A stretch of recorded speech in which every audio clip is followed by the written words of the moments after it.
Planet of the Fakes. A lesson in history. Did you know that the horror film character Freddy Kruger was based on a real-life serial killer who lived in Rockville, Iowa in the 1800s? According to court county records of the time, Mr.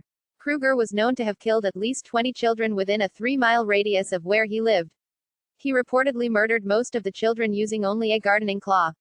He lived inside an old abandoned cement factory north of town where he would bring his victims.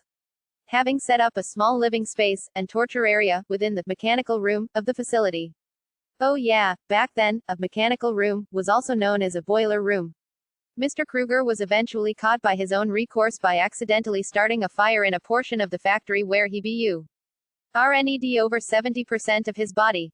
While in the hospital recovering, police investigated and he was arrested after they found his room of horrors. He was tried, but found to be criminally insane.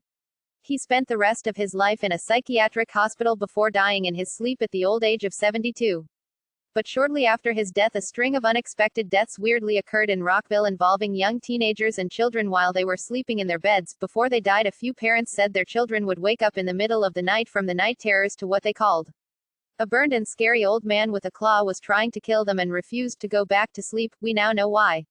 To this day, and long before the Elm Street films, Rockville has since become a ghost town where all residents have long moved away in fear that it was haunted by the ghost of Freddy Kruger. Actually, I just found this picture and made all that shit up. Halloween is almost here, everyone. Like, follow, comment, share, subscribe, then visit www